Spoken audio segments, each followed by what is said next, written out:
Сегодня я хочу презентовать вам проект, который я долго готовил, и, наверное, это самый крупный мой проект с тех пор, как я уехал из России. Это проект правозащитный. Я знаю, что ролики, где звучит слово «правозащита», обычно выключают. И я понимаю, почему. Потому что они все мрачные, про государство, которое кого-то взяло и съело. И все мы сочувствуем этим людям, но никак не можем им помочь. Ничего не можем поделать. Мы смотрели уже эти истории, а потом устали смотреть. Устали пропускать это через себя. Мы против этого. Мы хотим это прекратить, но мы ничего не можем поделать. Наша природа говорит, что нового мы ничего не узнаем, и мы проматываем. И я также делал долгое время. Но потом я стал переписываться с политзеками. Не сам. Я, как и многие, думаю, не знаю, что написать человеку в тюрьму. Мне неудобно писать ему про свою хорошую жизнь, тем более про свои проблемы. А про что еще мне писать? Я не знал и не писал. Но тут появилась группа волонтеров, которая предложила рассылать по политзаключенным тексты моих роликов. И, конечно, мы стали давать все тексты. И они стали отвечать. Я стал читать ответы. Люди писали, что, читая текст, представляют, как смотрят мой ролик и слышат мой голос. Им становится легче, и они вспоминают дом. Вступали в дискуссии, писали, что они не согласны, писали, что растроганы одними роликами и возмущены другими. Свои соображения про будущее писали. Еще они писали, как у них дела, когда придет адвокат, когда следующий суд, здоровы ли они. Конечно, как любому нормальному человеку, мне захотелось как-то помочь. Но как? Поговорив с многими людьми, кто понимает в этих делах, я понял. Действует и сегодня еще тот метод, который помогал еще в 2012 году, когда я впервые делал правозащитный проект. Может помочь адвокат.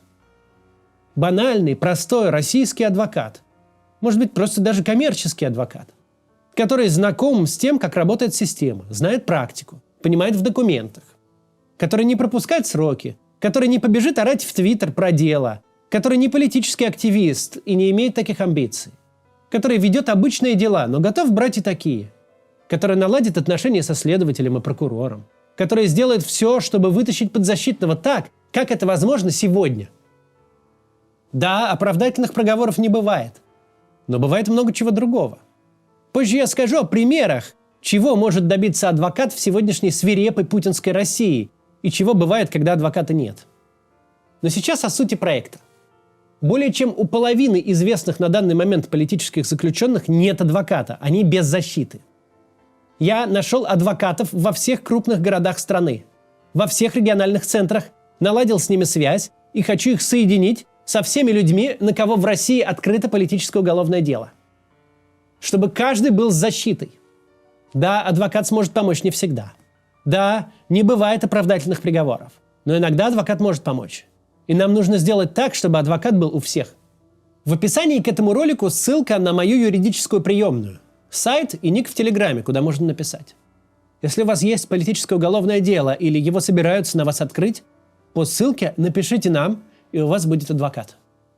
Несколько важных принципов, как будет работать этот проект. Во-первых, это проект, работающий в российском легальном поле. Все, что он делает, это соединяет обвиняемого с проверенным, лицензированным в России адвокатом. Больше ничего. Во-вторых, проект будет совершенно непрозрачный и непубличный. Вы никогда не узнаете об успешных кейсах этого проекта, что мы кого-то вытащили, кому-то помогли или что-то подобное. Проект преследует исключительно практическую цель – помочь людям, которых собралась съесть система. Сейчас в России это можно делать только в тишине и непубличности. Давно прошли те времена, когда можно было адвокатам после каждого суда устраивать пресс-конференцию, и это чем-то бы помогло. Сейчас все работает наоборот. Мы не будем делать вид, что мы живем в Швеции. Наша цель не показать, что система неправильно устроена в этом случае. Наша цель – облегчить участь конкретного человека, которого собрались съесть. Поэтому тут не будет публичных историй успеха. В-третьих, я нашел некоторое количество денег на старт этого проекта и сразу средства на него не собираю, но потом нам придется это делать. Как вы понимаете, сбор на такой непрозрачный проект – задачка нетривиальная. Если вы меня знаете и хотите поддержать такой проект, пишите в личку, там поговорим. Мы будем действовать в заведомо проигрышной ситуации. Будем выглядеть слабо. Это все будет никому не интересно. Но, возможно, мы сможем кому-то помочь. Или хотя бы попытаемся. Люди будут чувствовать, что они не одни. Поэтому еще раз, если вы знаете человека с политическим делом, у которого нет адвоката, отправьте ему или его родственникам ссылку на этот ролик. Пусть напишет нам.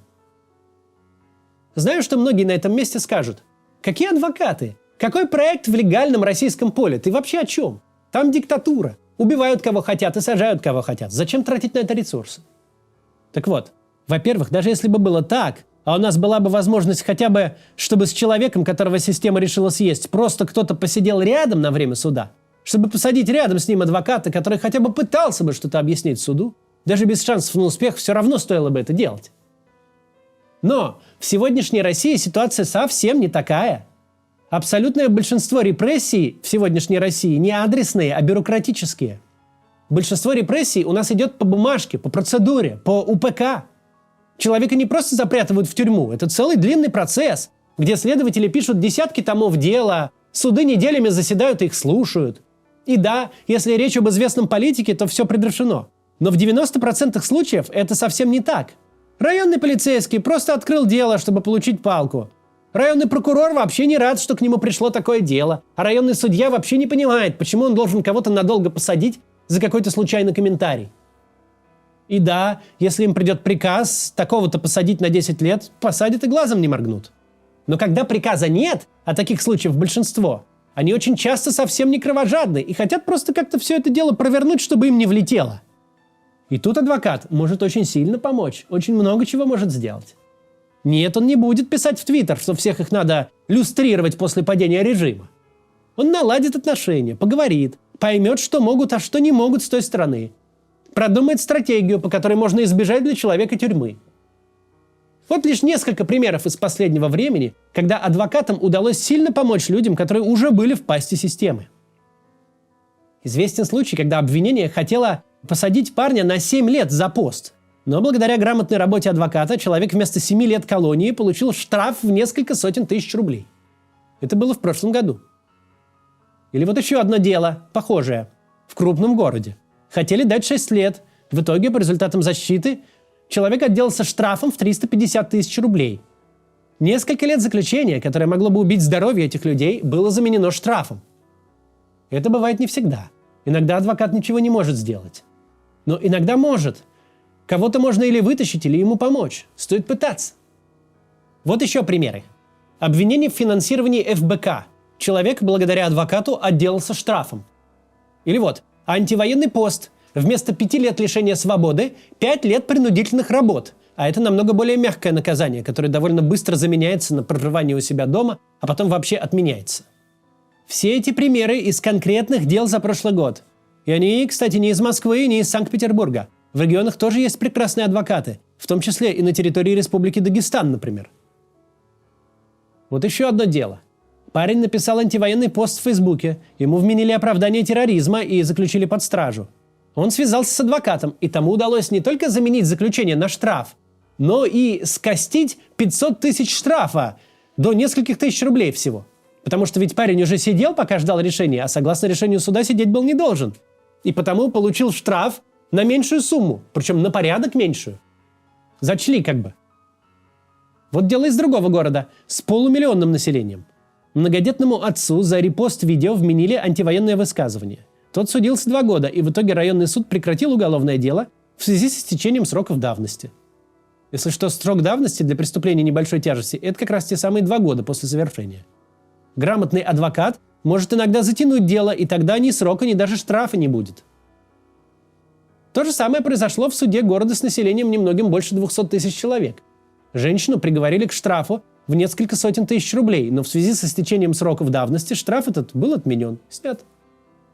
Был также случай, когда человеку присудили год исправительных работ, а через 2 месяца срок давности вышел, и от наказания его освободили. Есть примеры, где адвокатам удалось добиться замены реального срока на условный. Есть пример, где человека выпустили из-под стражи под подписку о невыезде. Также не секрет, что сейчас против оппозиционно настроенных граждан применяют карательную медицину. Тех, кого направляют на принудительное лечение, подвергают унижениям и пыткам. А четкого срока у принудительного лечения нет, адвокаты называют его потенциально бессрочным. Адвокат может и от такого спасти. Недавно был случай, когда адвокат смог добиться перевода такого больного из психбольницы на амбулаторное лечение домой. То есть по факту освобождения. Вот недавно такой случай был. Вытащили человека из психбольницы. В другом случае удалось добиться того, чтобы в больницу вообще не отправляли. Человек обошелся штрафом в 100 000 и амбулаторным лечением дома. Все дела, о которых я сказал, они за прошлый год. Всего их около 400. Я не привожу здесь ни имен подсудимых, ни имен адвокатов, чтобы не создавать им дополнительных проблем. Все эти люди не блогеры, не активисты, просто граждане нашей страны, которые эмоционально отреагировали в соцсетях на войну или на очередной произвол властей и попали в такой вот переплет. Даже в ситуации, когда ничего сделать не удалось, и человек попадает в тюрьму, адвокат тоже все равно очень нужен. Адвокат может помочь сидящему в тюрьме не попадать в плохие условия. Может обеспечить ему связь с внешним миром, помочь ему отстоять свои права на свидание, переписку. Известен такой случай. В одном из регионов человек без адвоката попал в тюрьму по политической статье. В тюрьме над ним издевались, сажали постоянно в ШИЗО, не давали переписываться. Когда адвокат приехал в колонию и просто поговорил с руководством, объяснил, что человек не планирует никаких акций проводить или что-то еще подобное делать, издевательства прекратились. Понимаю, что нам, людям, находящимся на свободе, такая помощь может показаться чем-то странным. Мол, человек ни за что в тюрьме, а адвокат занят тем, чтобы помочь ему сидеть лучше. Надо же его вытаскивать. Но, как обычно это бывает, так хорошо рассуждать из Канады или Лондона. А людям, оказавшимся в российских тюрьмах, такая помощь очень нужна и очень полезна. И мы должны стараться делать так, чтобы они ее получили. К сожалению, есть один очень известный случай, когда политический заключенный остался один на один с системой, без адвоката, и не выдержал. Пианист Павел Кушнир выложил у себя на канале всего 4 видео в плохом качестве. Их было достаточно, чтобы обвинить его сразу по нескольким статьям. Уголовный, за якобы призывы к терроризму, и административный, за оскорбление Владимира Путина в неприличной форме. Через 2 месяца заключения Павел Кушнир скончался в СИЗО от голодовки. Кушнира можно было вытащить. Он мог отделаться штрафом и получить поддержку от адвоката. Поэтому еще раз, пожалуйста, если вам знакомы люди, преследуемые в России по политическим мотивам, дайте им ссылку на мою юридическую приемную. Там с ними пообщаются и, возможно, смогут помочь. Помогите, пожалуйста, распространить эту информацию. Дойти с ней до политических заключенных не так просто, как может показаться на первый взгляд. До вечера. Вечером будет еще одно видео.